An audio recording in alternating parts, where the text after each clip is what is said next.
જય Shri Krishna, good morning. કેમ છો બધા ગાઈસ? જો અડધા ઉપરનું કામ પતી ગયું છે. હું જ્યારે મારા માટે શું છે ખબર, શાંતિથી બેસીને એક કપ ચાય અને મોબાઈલમાં ઇન્સ્ટા સ્ટોરી, પછી ગુડ મોર્નિંગના મેસેજ, એ મારા માટે એક જાતનું મેડિટેશન છે. આખા દિવસની મને એનાથી એનર્જી મળે છે. તમારી પણ કંઈક એવી હેબિટ હશે કે એનાથી આખા દિવસની એનર્જી મળે. જેમ કે ન્યૂઝપેપર, મમ્મી પહેલાં ન્યૂઝપેપર વાંચે અને પછી નિરાતે મોબાઈલ લઈને બેસતી. તો મેં એનર્જી કલેક્ટ કરી દીધી છે આખા દિવસની અને ફટાફટ દોડીને બધું ખાસું કામ કરી દીધું છે. મકાઈ મેં જગ્યા બદલી હતી. લક્ષ્મીને હવે એ ખબર પડી ગઈ છે, તો જો બંને ગેટ પાસે પહોંચી ગઈ છે. ટર્કીના પાંજરા છાપરા નીચે મેં તમને કીધું હતું. તો મારી ગૌરી અને લક્ષ્મી વચ્ચે ગેટ પાસે પહોંચી ગઈ છે. એટલે આખા વાડીમાં મારે આ જ કરવાનું છે, જગ્યા બદલતી રહેવાની છે. કેમ ગાઈસ? કારણ કે રૂમ નથી. રૂમ હોય તો આપણે દરવાજાની અંદર સ્ટોર કરી દઈએ, દરવાજો બંધ કરી દઈએ. ખુલ્લામાં હોય છે એટલે જેને બસ એક જ વાર ખબર પડવી જોઈએ અને બંને ત્યાં પહોંચી જાય છે. જો હું તમને બતાવું.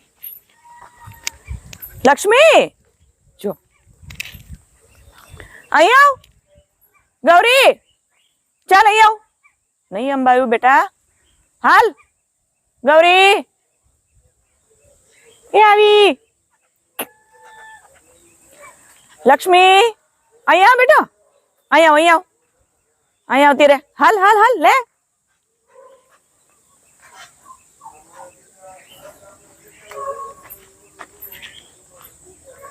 શું સાંભળે છે કાન પોળા કરીને?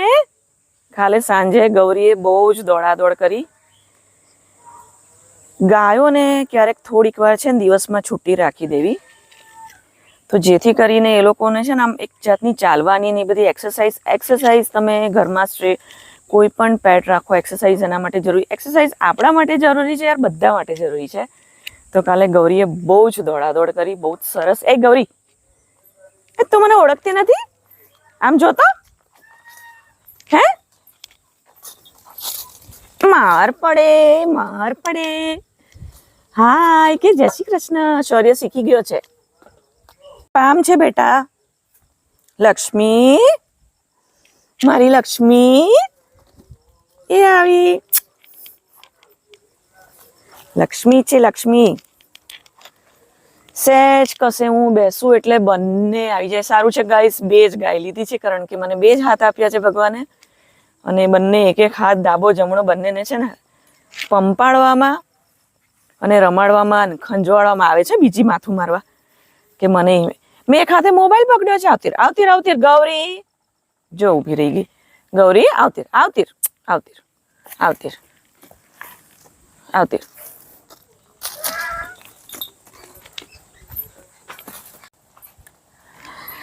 ચલો ગાઈઝ, ઉનાળામાં ઘઉં, અથાણા, વેફર, મસાલા. અમારા રેણુબેન એક કામ પતાવી દીધું છે.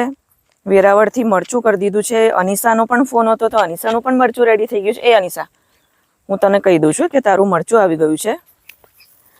તો અમારા રેણુબેને અડધું કામ પતાવી દીધું છે.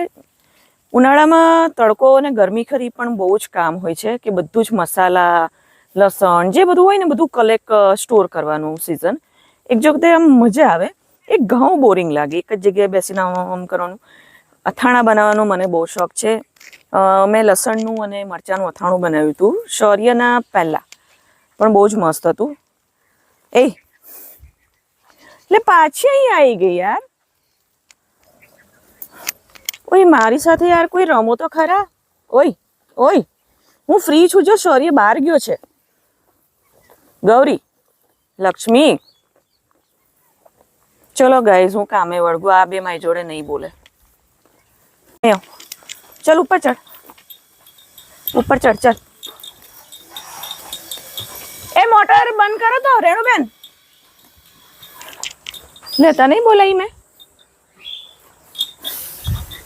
એ શૌર્ય સીધ ગયો. જો બધું પાલો માથે ચડી ચડીને વીખી કાઢ્યો શૌર્ય. ફૂટબોલ એ તો પેલો યલો કલરનો છે, લઈ લઉં. અહીંયા ખાવાનું, અહીંયા ખાવાનું. હા, અહીં લઈ આવું.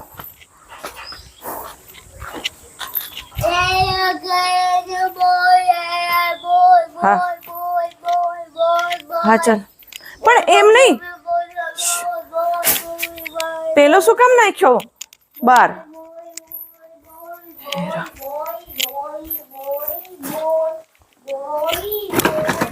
શૌર્ય, આમ જો, આમાં હવા ભરવાની છે. આ ફૂટબોલ છે બેટા, આ લે, આ ફૂટબોલ છે.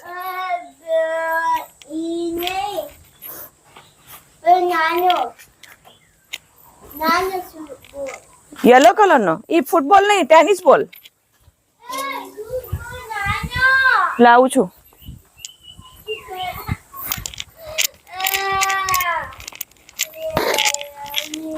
હે રામ,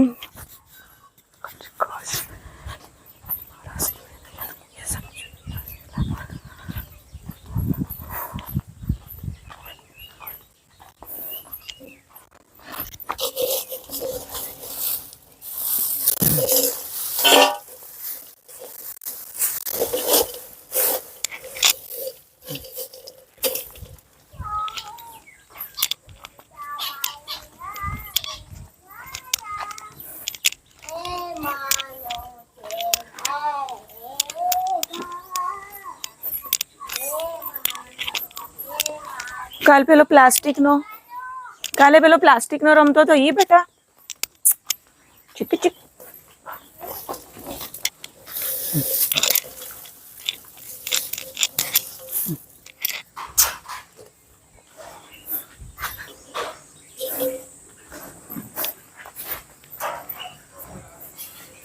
હવે અહીંયા જ ઉભા રહો, આખો પાલો પર ચડી જાવ છો.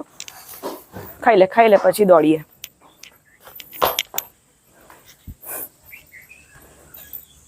તો જા પેલી બાજુ નાખ.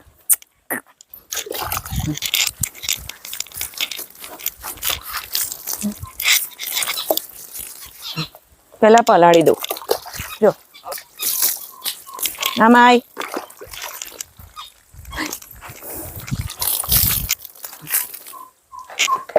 ખસ જતન વાગે નહીં. તારો વારો જ છે. હા બસ ધીમે ધીમે નાખતો જા.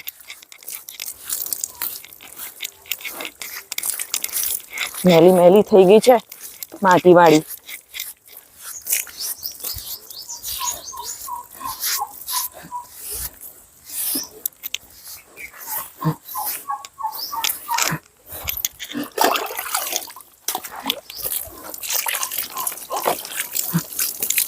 हाँ बेटा, हाँ है धीमे धीमे, हाँ धीमे धीमे.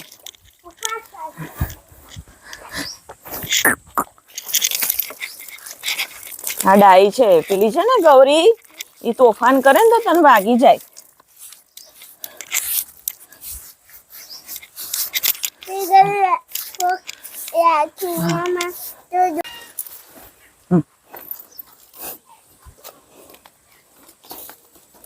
ઓય તું દૂર જાન ભાઈ,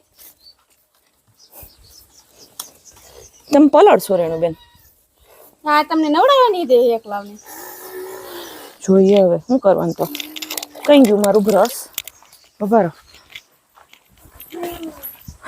આયા કેમ તને બહુ પર પડતી લાગે છે નાવામાં? કેમ તો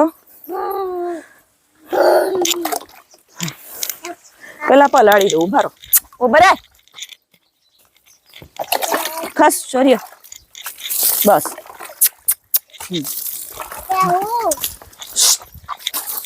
તું દૂર રે. બસ હાલા વગા છો હું પકડો ગંદો મૂકો. મને બ્રશ ધોવડાવો, ગંદુ થયું. પેલા ઉભા થાવ. તો જો શૌર્ય દેખાતું નહીં, તોફાન કરે છે.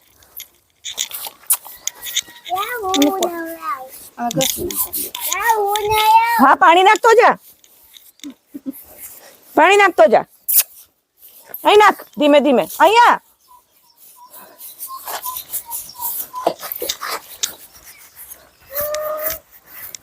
હાડકા કે માને વધારે છે. ધીમે. તારા માને મમ્મી ને પલાળે કે નાના છે.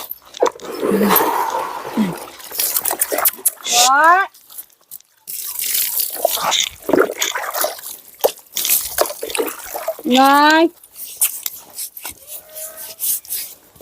તું છે ને શીખી લેજે ભાઈ, નાવાનું તો છે જ. ઓલા થઈ ગયા છે કેમ બાતે જમી કર થઈ જાય, ગરમી ના થાય. અમે કૂતરા પાડતા ને તો બધું હોય જ. પપ્પા આવશે. પપ્પાને ભૂલી જવાનું દિવસ થાય એટલે. રાઈટ ચેક કરવાની સોરી, અહીં હાથ ફેરવીએ ને ધૂળ. હું કરતા માં આવા હું પકડી રાખી મારો ગૌરી એ મોઢા ઉપર નાખો ને નહીં, પીઠમાં, પીઠ પર, પાછળ જા, પીઠ પર.